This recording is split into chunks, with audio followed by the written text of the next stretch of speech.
대전 유성을 황정아 의원입니다. 네, 질의를 시작하기에 앞서서 대한민국 과학기술 R&D의 심장인 정부출연연구소를 이끌고 계신 출연연 원장님들의 노고와 헌신에 깊은 감사를 드립니다.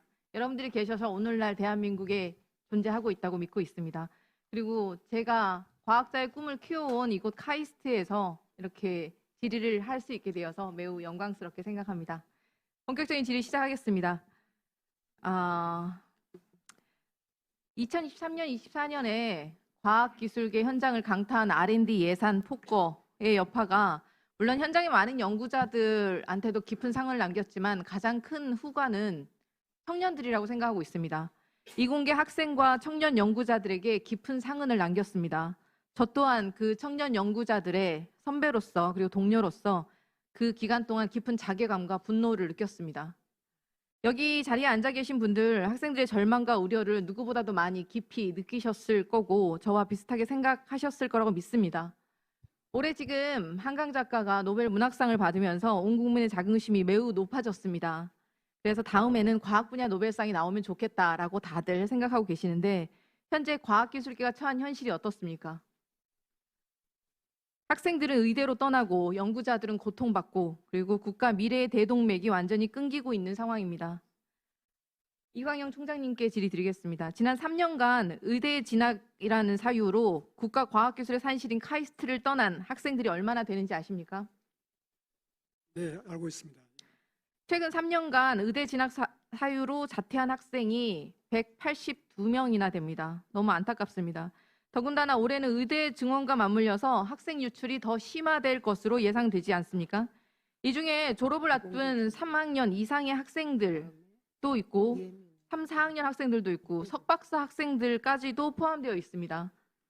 이게 시사하는 바가 뭐겠습니까? 과학자의 꿈을 유지하기가 어렵다는 뜻입니다. 우리나라에서는. 이공계 인재들이 그동안 투자해온 시간과 꿈을 포기하면서까지 돌아서는 근본적인 원인, 이공계에서는 미래가 보이지 않는다는 절망스러운 현실 때문이 아니겠습니까?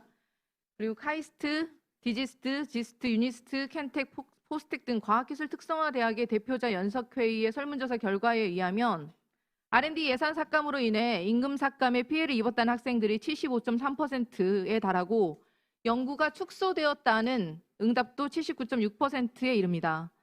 해외 학회 출장 취소되고 연구실 소모품도 못 사고 연구 재료비도 부족하고 이로 인한 실험 진행이 불가하고 가정 소득이 불안정해지고 연구 활동이 위축됩니다. 연구 중단 사례가 정말 끊임없이 터져 나오고 있습니다. 현재 7대 신기술 분야에서 인력 공급 대비 일자리 수요가 34만 5천 명을 초과할 것이라는 전망이 나오고 있는 상황인데 정작 현장에 있는 청년 연구자들은 생활고부터 미래에 대한 불안까지 겹치면서 오히려 연구 현장을 떠나고 있습니다. 김복철 이사장님 질의드리겠습니다. 지난 5년간 출연연에서 떠난 청년들이 얼마나 되는지 아십니까? 네, 제가 알고 있습니다. 네, 정말 참담한 상황 아닙니까? 네. 국가 R&D의 심장이라고 할 수 있는 출연연에서마저 5년간 30대 이하 자발적 청년 퇴직자가 무려 788명입니다. 대다수가 당연히 현장 연구직이고 전체 자발적 퇴직자의 63%가 청년 퇴직자입니다. 결국 연구는 사람이 하는 것입니다. 이런 상황에서 우리나라가 과기 분야 노벨상을 감히 꿈이라도 꾸겠습니까? 꿈조차 꿀 수 없는 지금 절박한 상황에 빠진 이공계 청년들에게 연구에 전념하십시오라고 이렇게 당당하게 말할 수가 없습니다. 유광준 혁신본부장께 질의드리겠습니다. 최근에 과기부가 과학기술 인재 성장 발전 전략을 발표했습니다. 늦었지만 환영할 만한 일이라고 생각합니다. 그런데 과연 본질적인 부분을 바꿀 수 있느냐는 우려가 계속되고 있습니다. 정부는 정책으로 말을 하는 법입니다. 그런데 제가 앞서 지적했다시피 향후 R&D 예산도 국정과제로 약속했었던 총 지출의 5% 수준을 지키지 못하는 것은 물론이고 오히려 R&D 예산 비중은 줄어만 가고 있습니다.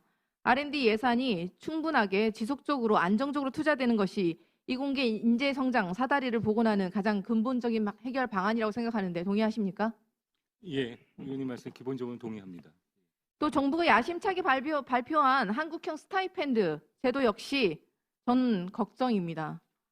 1인 가구 올해 최저 생계비가 얼마인지 아십니까? 개인 회생 제도의 최저 생계비가 134만 원입니다. 파산해서 회생하는 사람들조차 130만 원이 있어야 기본적인 생계를 유지할 수가 있다는 뜻이에요. 그런데 지금 한국형 스타이펜드 제도는 박사급 110만 원, 석사급 80만 원 정도를 지원합니다. 최저 생계비에도 못 미치는 금액으로 어떻게 청년 연구자들이 안심하고 연구에 집중하라고 말을 할 수 있겠습니까?